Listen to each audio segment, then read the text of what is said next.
Hello and welcome to Stretford Paddock. This is the news. We are live, so get in the comments. We are talking about the Glazers. We're talking about Louis van Gaal's mobile phone being left in a toilet and what and how that relates to Manchester United will all become apparent. We're talking Cody Gakpo. We're talking Marcus Rashford to PSG. There is loads of news today, so get your thoughts in the comments.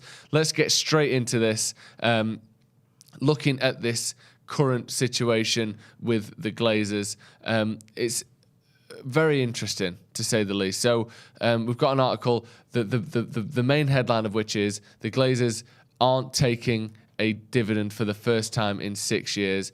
Man United owners, the Glazers, make transfer stance crystal clear as tide finally turns, is what the Mirror are going for. But you can see, it says there, the Glazer family did not take dividend payments from Manchester United for the first time in 6 years, partly due to the club's huge transfer spend this summer. That's a very nice spin to put on it.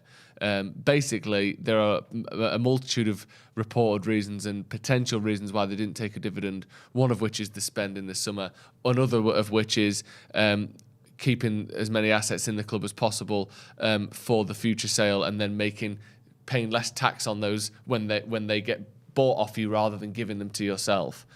That's a very much a layman's way of explaining it, but essentially, there is never a selfless, we bought loads of players so we can't have a dividend reason why they don't do things. It's because the club doesn't have the money to do so because of their doing, not really because of the transfers we bought. Anyway, the Glazers have bought United for 790 million, etc., etc.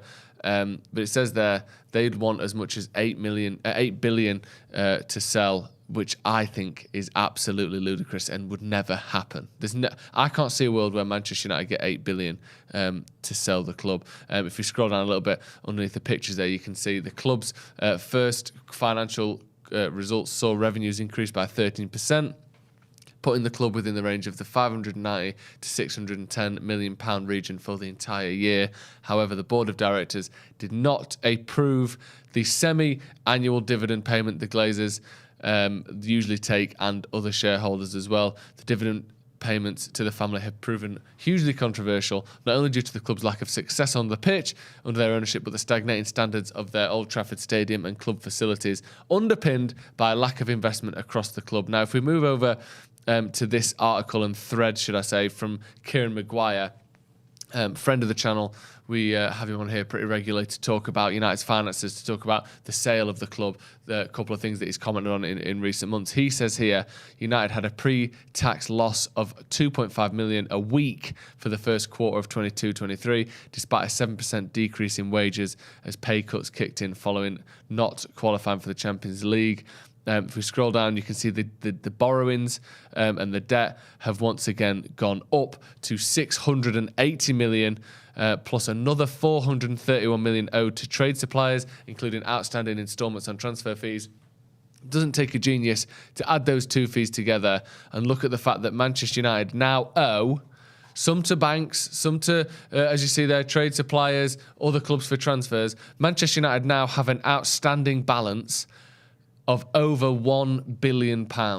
680 million plus that 430 million there. You're looking at £1.11 billion that United owe across the board. And obviously having some debt isn't necessarily a bad thing, owing for transfer fees and that kind of thing. We are also owed plenty of money for transfers as well, so some of that can be written off. But that 680 million there that we owe to the banks, that we owe in debt, is absolutely staggering. If we keep going down there, you see Man United generated 671 million in cash for the first quarter of 21-22 from day-to-day activity. This fell to 3 million in 22-23. And again, basically, we spent a bit more money, so we've got less money. United's actual cash balance fell from 121 million to 24 million in the sort of period between the 30th of June 22 and the 30th of September this year. And again, if we go down, that's the real one that I think United fans take the most umbrage with. Total net interest paid by Manchester United since being acquired is 917 million pounds there in 2005, which works out at £1 million a week in interest. That is just to keep the loans going. not even paying them back. We haven't paid them back. The debt is higher now than it was when we were acquired. That is just to keep the loans going. Yeah, let us borrow some more money off you, or let us keep that loan going. We'll pay the interest back. £917 million. So that is the current state of affairs with Manchester United. The Glazers not taking out a dividend, not because they're being selfless, not because they want to put that money back into Manchester United, but because they basically, even they see that the way the club is being run means that they can't do it. And also, it will probably help them with the sale of the club to do so. There have been some reports that those two things are sort of separate, but again, depending on who you speak to, which sort of financial side of things you look at, some people are saying that it's because they've spent more money in transfers. Other people saying because if they keep that money in the club, they'll be able to pay less taxes on that same money when they sell it, essentially to a new owner. So, there's always a cynical way to look at things. And with the Glazers, if you pick the cynical way, more often than not, you will be proven correct. And that is obviously the big problem with Manchester United's owners. Whippet Master says, morning, Jay. Morning. Shay Delane says, morning, Joe.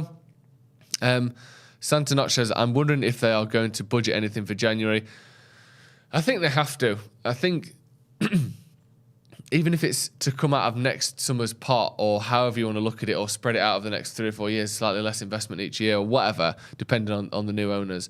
You've lost... We're already thin on strikers because of the situation with Mason Greenwood. We lost Cavani in the summer as well. I know that we brought in Anthony, but he's not... he can't play through the middle. We're already light on number 9s. Then Cristiano Ronaldo leaves. We have now got one number 9 at the club, and that is Anthony Martial. Yes, Rashford can play there occasionally. He can do a job there, but he's not a number 9, is he? We know that. So United have got one striker. We can't go, complete the rest of the season without buying a new one. I think United have to get someone in, even if it's a loan, something. United have to have some sort of budget, even if it's just a contractual sort of salary budget, to buy or bring someone in January, because otherwise we're absolutely stuffed. Like, there's one injury to Martial, which, based on his track record this season, isn't just likely but almost certain.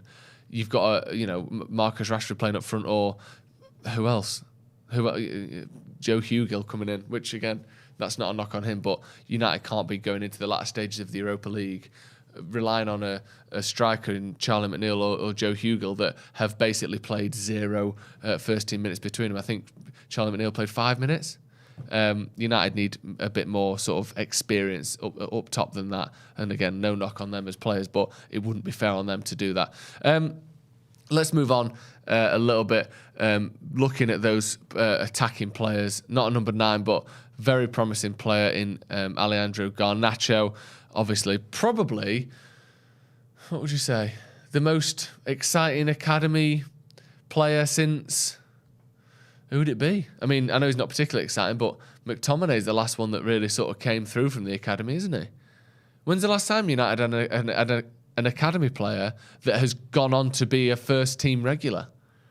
Is it McTominay? Is he the last one? I think he might be. I can't think of another one. Rashford, obviously, before that.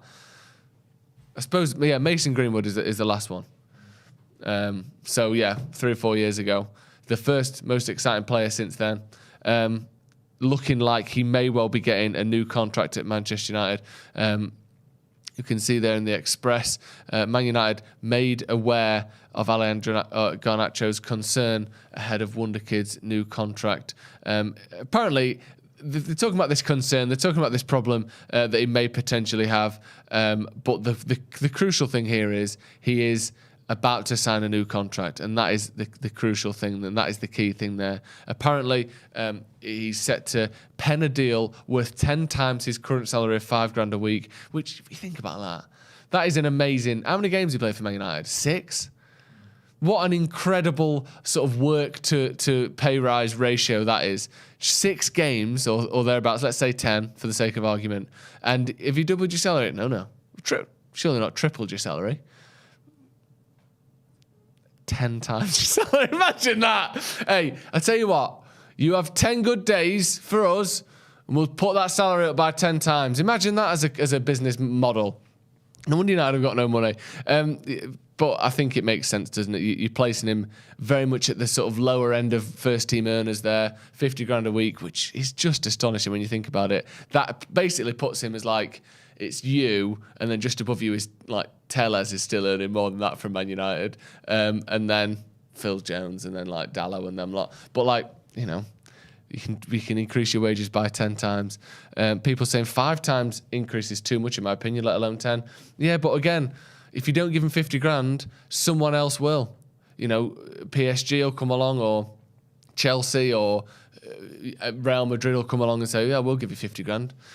So that, unfortunately, you're not just paying him what you think he's worth, you're paying him what other people think he's worth to stop him going there. And that's kind of what football and business is all about, isn't it? So it makes sense.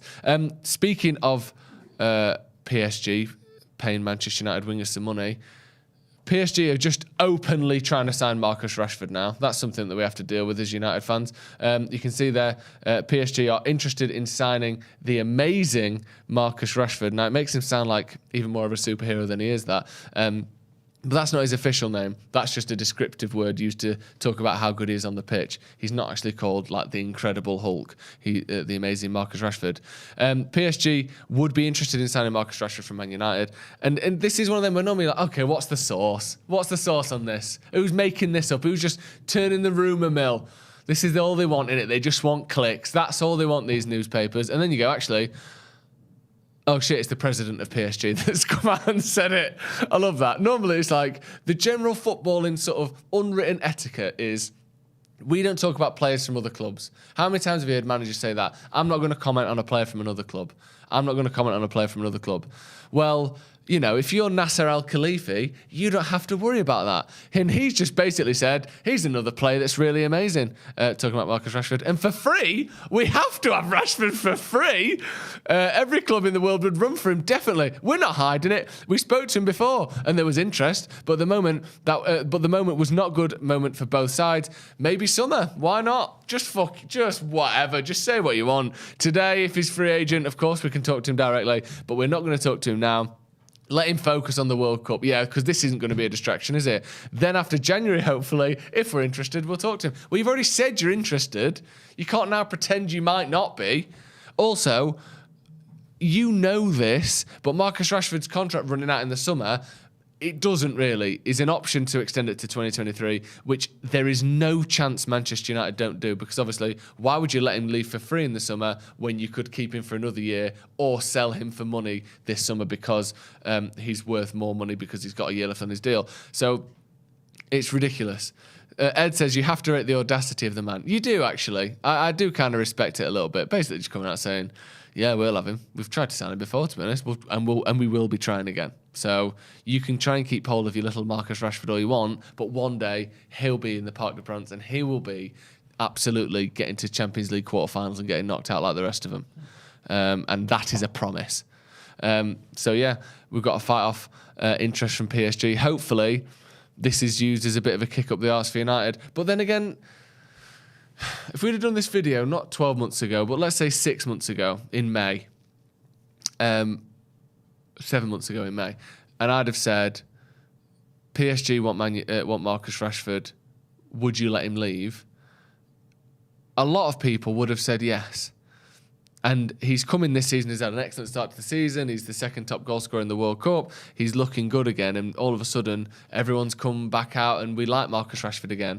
And this isn't me sort of sitting here going, well, I defended him the whole time and I'm better than anyone else, because it's not. But I'm just trying to point out how quick public opinion can change on footballers. You know, again, if I went back to that same day 7 months ago and said, should we let Fred go in the summer? Everyone would have said no. Well, now he's looking like he might be surplus to requirements at Manchester United and people might let him leave. Dallow, the opposite. You know, we could probably let him go. Luke Shaw, yeah, you can probably let him go. He's had a bad summer. Varane, well, you know, he's not been the player we hoped he'd be. He's been sensational this season. All of those players have been excellent this season. So football is a very sort of fickle and fast-turning sport. And I think that for what Marcus Rashford has done for this club, I would give him a new contract, even though of the last 18 months, he has been excellent for 3 of them. I still think he's got enough cash in the bank to have to be willing to avoid what is obviously going to be a bidding war for Marcus Rashford. And if we were to lose him, he's not going to, you know, Wolves or El Nasser like Cristiano Ronaldo. He's going to a Champions League club that would have ambitions of winning the Champions League. He's that type of player. So I think we have to remember kind of what we got in Marcus Rashford. And personally, I'd be more than up for him signing a new deal if that would be the thing that keeps him at the club for longer. Lee Birch says, well said, we have to keep him. SS MUFC says, players like Phil Jones get 5-year deals out of nowhere. Players like Rashford and Herrera get run down into the final year. We have to keep him. We have to keep him. He's we've got the brew coming out later. I've had a chat with Steve on that, and I was saying there, he's one of the few players that you can really look at and say, I know you love Manchester United. You can go through the rest of that squad, and there's players who I think probably do. Like I think probably De Gea has grown to love Manchester United. I think Dalot seems to play like he loves Manchester United. But you look through that squad, and you sort of think, if it really came down to it, if you took the badge off the shirt and if you took all that away and you took the money and the contracts away, how many of you would actually love this club? Marcus Rashford is one where I know that he would. And I think it's worth keeping people like that around the club, especially when they're as talented as he is. But he's someone and a personality and everything he's done off the pitch as well. I'd be so sad to see him leave and go to PSG. He's someone that I think we need to do everything we can to keep. And hopefully United do, and I think his performances on the pitch deserve that as well. Right, that is going to be all from me this morning. Thank you very much for joining us. Like I said, Stephen Howson will be here for the brew this afternoon. Coming, and I can't believe I'm saying this. He's doing the brew from Patrice Evra's house in Dubai. Think of those words. Think of those words that I'm saying. He is coming from Patrice Evra's house in Dubai for a podcast. You have to check it out later, coming up on the channel. And if you haven't checked out already, look in the description of this video. Tickets to our live show in Dublin on the 30th of December this year, 21 days away. 3 weeks from now, we will be in Dublin.